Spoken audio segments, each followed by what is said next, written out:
నడి రోడ్డు పైన అందరూ చూస్తుండగానే ఎవరు లేరనుకొని హగ్గులు కిస్సులు. ఇది కేవలం నిల్చోనో లేక పక్కన ఓ దగ్గర ఆగిపోయే కాదు, బండిపై వెళ్తూ 2-వీలర్ వెహికల్ పై వెళ్తూ ముందుగా ఆ అమ్మాయి కాళ్ళు ఆయన తొడలపై వేచి కూర్చుంది. ఒకసారి విజువల్ డైరెక్ట్ గా మీకు చూపిస్తాను నేను.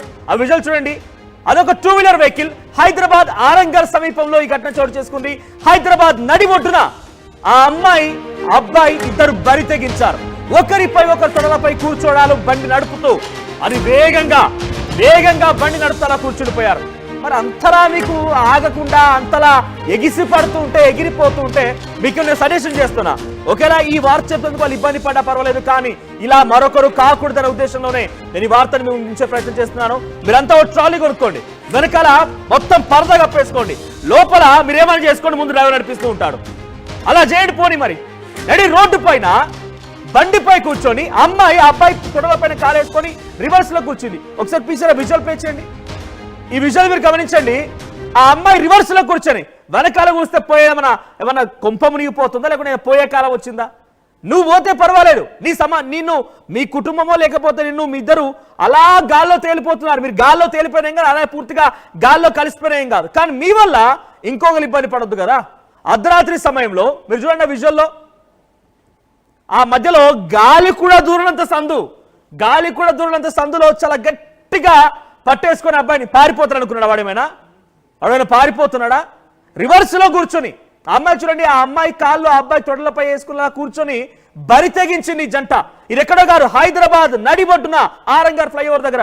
ఈ విజువల్ మీరు గమనించండి, మీరు కామెంట్ చేయండి, మీ కామెంట్స్ చదువుతాను. బికాజ్ ఇటువంటి విషయంలో ఇక్కడ నేను ఇది చెప్పడం వల్ల నేను ఆ వ్యక్తి ఎవరు, ఆ బైక్ నెంబర్ ఏంటి, మొత్తం చలానాలు తీశాను. చాలా పెద్ద చరిత్రే ఉంది, ఇదంతా చెప్పబోతున్నాను. ఈ వార్త చూసిన తర్వాత మా అమ్మాయి ఫీల్ కావచ్చు, బట్ ఐ డోంట్ కేర్. నేను వాళ్ళ మాటలు పట్టించుకోదలుచుకోలేదు. నేను ఇలా ఎందుకు చెప్తున్నానంటే, ఇలా ఇంకెవరూ చేయకూడదు. గతంలో కూడా బహుశా 2-3 నెలల క్రితం హైదరాబాద్ కుక్కడపల్లి కుత్బుల్లాపూర్ సమీపంలో కూడా ఈ విధంగానే ఒక జంట చేస్తే అరెస్ట్ చేసి లోపలేసి బొక్కలేసి మంచిగా ఈ వీపంతా సాఫ్ చేసి పంపించారు. ఇప్పుడు కూడా ఈ రకంగా జరగాలి. లేకపోతే హైదరాబాద్ ఐటీ కారిడార్ లో లేకపోతే మెయిన్ ప్రైమ్ ఏరియాస్ లో నడి రోడ్డు పైన అర్ధరాత్రి తప్పదాగి ముళ్ళు మర్చిపోయి ఇష్టం వచ్చినట్టుగా, అసలు సభ్య సమాజంలో మనం ఉన్నాము, నలుగురిలో తిరుగుతున్నాము, మనం ఎలా చేయాలి ఏందని తెలియకుండా ఇలా ప్రవర్తించడమా? ఇదేంది? గాల్లో తేలినట్టుందే, గుండె పేలినట్టుందని చెప్పి పాటేసుకొని బహుశా ఆ రకంగా పోతున్నట్టున్నారు. అయితే ఈ వెహికల్ ని నేను పరిశీలించి ఈ బైక్ నెంబర్ చూసాను. మీరు విజువల్ గమనించండి, ఎలా కూర్చుంది అమ్మాయి ఏంటనేది. గాలి కూడా దూరనంత సందు, మధ్య కనీసం ఒక గాలి కూడా దూరనంత సందు. ఏంది అంత గట్టిగా పట్టుకొని కూర్చోవాలా? సిగ్గనిపించాలి. నాడు రోడ్డు పైన ఈ వీడియో ఇప్పుడు మీ తల్లిదండ్రుల వరకు చేరితే వాళ్ళు ఎలా బిహేవ్ చేస్తారనేది, వాళ్ళ మెంటల్ స్టేటస్ ఎలా ఉంటుంది, వాళ్ళు ఎలా ఫీల్ అవుతారనేది కనీసం గమనించాలి. ఇంత బరితెగింప, మళ్ళీ ఫ్రీడమ్. ఏం ఫ్రీడమ్ కావాలి మీకు? రోడ్లపై విచ్చలవిడిగా తిరిగే ఫ్రీడమ్ కావాలా? దీనివల్ల ఎవరైనా ఎదుట వచ్చేటువంటి వెహికల్ కనుక ఢీకొంటే మీ పరిస్థితి ఏంటి? మీరు పోతపోయారు, మీకు ఆల్రెడీ మీ ప్రాణం పైన మీకున్నటువంటి సెల్ఫ్ డిఫెన్స్ ఏం లేదు, అట్ ది సేమ్ టైం మీకు మీ ప్రాణం పైన పట్టింపు లేదు, పోతే పోయారు. కానీ దీనివల్ల ఇంకెవరికైనా గాయమైతే ఒకసారి మీకు ఆ చలాన్ చూపిస్తాను, ఆ ప్రబుద్ధుడిని కూడా నేను చూపిస్తున్నాను. ఈ విజువల్ చూసాక డెఫినెట్ గా ఒకవేళ కనుక ఈ లైవ్ ఆయన వరకు వెళ్తే నువ్వు ఫీల్ అవుతావేమో, బట్ ఐ డోంట్ కేర్. నేను ఏమంటున్నానంటే నాకు అసలు నీ గురించి అవసరమే లేదు, బట్ ఇలా ఇంకొకరు కాకూడదు, అందుకే ఈ వార్త మీకు పదే చూపించే ప్రయత్నం చేస్తున్నాను. ఎస్, ఇక్కడ చూడండి, ఈయన వ్యక్తి 12 చలానాలు ఉన్నాయి, 1 కాదు 2 కాదు, 12 చలానాలు. ఆయన హెల్మెట్ అనేది మర్చిపోయాడు. అసలు హెల్మెట్ అనేది ఒకటి ఉంటుందా? హెల్మెట్ అనేది ఒకటి ఉంటుందా అని మర్చిపోయాడు. మొత్తం మీద హెల్మెట్ ఎక్కడా కూడా లేదు. నాకు తెలిసి బైక్ నెంబర్లో ఒరిజినల్ డూప్లికేట్ మరి తెలియదు. ఇంకా ఇక్కడ చూడండి, AP10AZ2501 వెహికల్ నెంబర్ గల ఈ వ్యక్తి ఇప్పుడు ఆ బైక్ మీద ఉన్నట్టుగా తెలుస్తోంది. ఎందుకంటే మనం సిమిలారిటీ చూద్దాం ఒకసారి. పక్కన బాక్సులు పే చేసుకోండి, మనకు అర్థమైపోతుంది. ఆయన హెయిర్ స్టైల్ చూస్తే అర్థమవుతుంది. ఇదే టీషర్ట్ వేసుకొని, ఒకే టీషర్ట్ పైన 3-4 చలానాలు. ఒకసారి చలానాలు లిస్ట్ చూస్తారా? 12 చలానాలు ఉన్నాయి. మరి ఇక్కడ నేను ట్రాఫిక్ పోలీసులు అడగాలనుకుంటున్నాను, ఎక్కడో చాటు మార్గం నుండి ఫోటోగ్రాఫర్ లాగా ఫోటోలు కొట్టడం కాదు సార్. ఐ రిక్వెస్ట్ యూ, మీరు 12 చలానాలు ఉన్న మీ నేమ్ పట్టుకోలేకపోయారంటే వాడు బరితెగించి మళ్ళీ అమ్మాయిని వేసుకొని అలా వెళ్తూ ఉన్నారు. చూడండి, ఇక్కడ 12 చలానాలు ఏమన్నాయి? Without helmet, wrong side driving, తర్వాత towing charges, wrong side parking అంట, వితౌట్ హెల్మెట్. నేను చెప్తున్నా కదా, హెల్మెట్ ఉన్నది అనేట్టు ఒకటి మర్చిపోయింది ఆయన. ఒకటి హెల్మెట్ అనేది పరికరం ఉంటుంది, అది పెట్టుకుంటే మన తల పగలకుండా ఉంటుంది, చచ్చిపోకుండా ఉంటామనే విషయాన్ని మర్చిపోయింది ఆయన.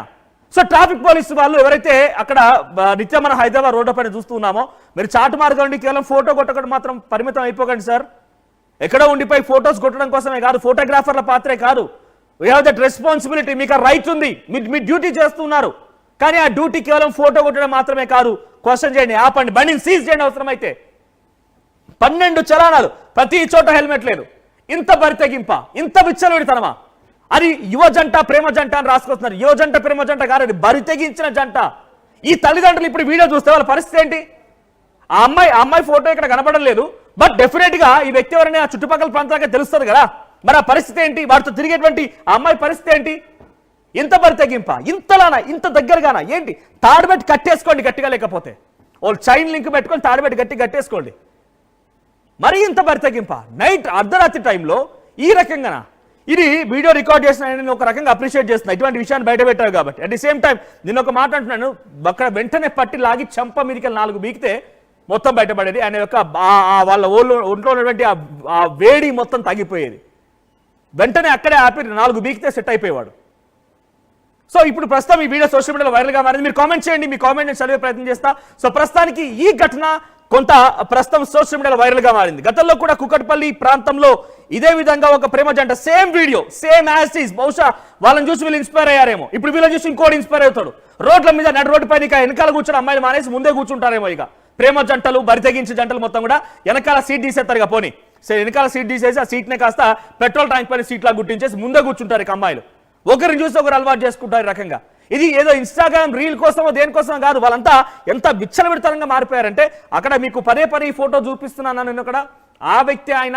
సో కనీసం పోలీసులు ఇప్పటికైనా ఈ చలాన్లు ఉన్నాయి, ఈ చలాన్లతో పాటుగా వీడియోకి సంబంధించినటువంటి ఆ ఘటన కూడా బయటకు వచ్చింది కాబట్టి గతంలో ఏ రకమైతే అంటే చర్య తీసుకున్నారు, ఇప్పుడు ఆ రకంగా చర్యలు తీసుకోవాలని చెప్పి డెఫినెట్గా పోలీసు వాళ్ళు ఆలోచించాల్సిందే. సో మీరు మీ కామెంట్స్ తెలియజేయండి. బైక్ పైన కిస్సులు, హగ్గులు, నడి రోడ్డు పైన నడుపుతూ వాహనం నడుపుతూ, పోనీ ఆ చెయ్యి ఏదైనా కొత్త పక్కగా జరిగిందంటే వాడు చెయ్యి పక్క జరిగిపోతే కింద పడిపోతారు, చచ్చిపోతారు. ఒక హెల్మెట్ లేదు ఈ రకంగానా? సో ఒకసారి మన ప్రతినిధి పెట్రిషియా అందుబాటులో ఉన్నారు. పెట్రిషియా నుంచి మన ఇన్ఫర్మేషన్ తెలుసుకుని ప్రయత్నం చేద్దాం. పెట్రిషియా, సో ఈ ఘటన పైన పోలీసులు ఏం చెప్తున్నారు? ఎస్, ఇప్పటికే గతంలో అనేక సార్లు కూడా పోలీసులు వార్న్ చేయడం అయితే జరిగింది. జంకు గొంకు లేకుండా, ఎవరైనా చూస్తే బాగుంటుందో అని ఇంగితం లేకుండా, ఆలోచన లేకుండా ఇష్టానుసారంగా ర్యాష్ డ్రైవింగ్ చేస్తూ, అదే కాకుండా లవర్స్ అయి ఉండి ముద్దులు పెట్టుకుంటూ, హక్ చేసుకుంటూ ఇటువంటి అసభ్యంగా డ్రైవ్ చేయడం అయితే జరిగింది. హైదరాబాద్ లో ఈ ఘటన చోటు చేసుకుంది. స్థానికంగా ఎవరైతే పబ్లిక్ ఉన్నారో పబ్లికే దీన్ని రికార్డ్ చేయడం, దాని తర్వాత వాళ్ళ హ్యాండిల్లో పోస్ట్ చేయడము, ఇలా బైకులు నడిపిస్తున్నారు వీళ్ళు, అసభ్యంగా ఇంట్లో చేయాల్సిందంతా కూడా రోడ్డు మీద చేస్తున్నారంటూ కూడా ఆ వ్యక్తి క్లియర్ గా చెప్పిన పరిస్థితి కనిపిస్తుంది. ఈ ఘటన కూడా అర్ధరాత్రి జరిగింది హైదరాబాద్ లో. ఇటువంటి కాలంలో కపుల్స్ అందరు కూడా రీసెంట్ టైమ్స్ లో ఇటువంటి స్టంట్స్ చేస్తున్నారు. రొమాన్స్ చేస్తూ బైక్ డ్రైవ్, విచ్చలవిడిగా ఇష్టానుసారంగా ప్రవర్తించడము, అదే కాకుండా అనేక సార్లు పోలీసులు చెప్పినప్పటికీ కూడా వినకపోవడం, అదే కాకుండా ఆరంగ్ ఫ్లైఓవర్ లో ఈ ఘటన అయితే చోటు చేసుకుంది. ఇప్పటికే అనేక సార్లు పోలీసులు చెప్పినప్పటికీ గతంలో కూడా చర్యలు తీసుకున్నారు. ఇప్పుడు మాత్రం పోలీసులు ఖచ్చితంగా చర్యలు తీసుకునే అవకాశాలు కనిపిస్తున్నాయి. వాళ్ళ మీద కూడా పీడీఐ కింద కూడా కేసులను నమోదు చేయొచ్చు. అదే కాకుండా పబ్లిక్ న్యూసెన్స్ తో పాటు ర్యాష్ డ్రైవింగ్, డిస్ట్రాక్షన్ డ్రైవింగ్ కింద కూడా కేసులు నమోదయ్యే అవకాశాలు అయితే కనిపిస్తున్నాయి. ఎన్నిసార్లు చెప్పినప్పటికీ కూడా ఇటువంటి రైడర్స్ కానీ, లేకపోతే జస్ట్ ఫర్ ఫన్ అనే ఒక టర్మినాలజీ పెట్టుకొని దాని ప్రకారం కూడా వీళ్ళు బైక్స్ నడిపిస్తున్నారని తెలుస్తుంది. ఖచ్చితంగా సెక్షన్ 294 కింద ఒఫెన్స్ యాక్ట్ ఆఫ్ కింద కూడా కేసు నమోదు చేయొచ్చు. ఎంబీఏ కింద మోటార్ వెహికల్ యాక్ట్ కూడా ఉంది. సెక్షన్ 184 కింద డేంజరస్ డ్రైవింగ్ కింద కూడా కేసులు నమోదు చేసే అవకాశాలు కనిపిస్తున్నాయి. మరి హైదరాబాద్ పోలీసులు దీన్ని సీరియస్ గా తీసుకున్నారు గతంలో, మరి ఇప్పుడు కూడా తీసుకునే అవకాశాలు అయితే ప్రస్తుతం కనిపిస్తున్నాయి. రైట్, ఘటనలో కూడా ఒక ఘటన ఈ రకంగానే జరిగితే పోలీసు అరెస్ట్ చేశారు, వారిని జైలుకి కూడా పంపించినట్టు గతంలో మనం చెప్పుకున్నాం. సో వారిని చూసి ఇంకొకరు ఇన్స్పైర్ గా మారారు. ఇట్లా రోజుకి జరుగుతూనే ఉన్నాయి. ట్రాఫిక్ పోలీసులు ఎప్పటికప్పుడు మేము క్షుణ్ణంగా పరిశీలిస్తున్నాం, ట్రాఫిక్ రెగ్యులేషన్స్ ని పాటించే విధంగా సిటిజన్స్ ని మేము మోటివేట్ చేస్తున్నామని చెప్తున్నారు. మరి ఇటువంటి ఘటనలు 12 చలానాలు ఏంటి, 12 చలానాలు ఎలా బయటపడ్డాయి? ప్రస్తుతం ఈ విషయం పైన పోలీసులు ఎలా రియాక్ట్ అయ్యే అవకాశం ఉంది? ప్రస్తుతానికి ఈ వీడియో ఎప్పుడు రికార్డ్ అయింది, ఎప్పుడు బయటపడింది, ఏంటి? ఎస్, అర్ధరాత్రి నిన్న ఆరంగ్ ఫ్లైఓవర్ నుంచి వాళ్ళిద్దరు కూడా ఆ మహిళ ముందు నుంచి గట్టిగా హత్తుకోవడం, అదే కాకుండా అతను ఎటువంటి హెల్మెట్ లేకుండా, ప్రికాషన్స్ లేకుండా ఇష్టానుసారంగా బైక్స్ ని కట్ కొడుతూ వెళ్ళిపోవడం జరిగింది. ఈ క్రమంలోనే జనరల్ పబ్లిక్ ఆ వీడియోని రికార్డ్ చేయడం, ఆ తర్వాత అతను సోషల్ మీడియా అకౌంట్స్ లో పెట్టి అసలు ఏంటి పోలీసులు పట్టించుకోరా, ఇటువంటి వాళ్ళ వల్ల యాక్సిడెంట్ జరిగితే ఎవరికి నష్టం, వీళ్ళ డిస్ట్రాక్షన్స్ వల్ల ఎవరు వెళ్ళే చోట వెళ్లకుండా ఇంకో చోట వెళ్తే వాళ్ళకి ఎంత ప్రాబ్లం అవుతుంది అంటూ కూడా అతను మాట్లాడడం జరిగింది. ఒకవైపు హెల్మెట్ ధరించుకోకుండా ఇష్టానుసారంగా ప్రవర్తిస్తూ ముద్దులు పెట్టుకుంటూ హగ్ చేసుకుంటూ తనని ముందు నుంచి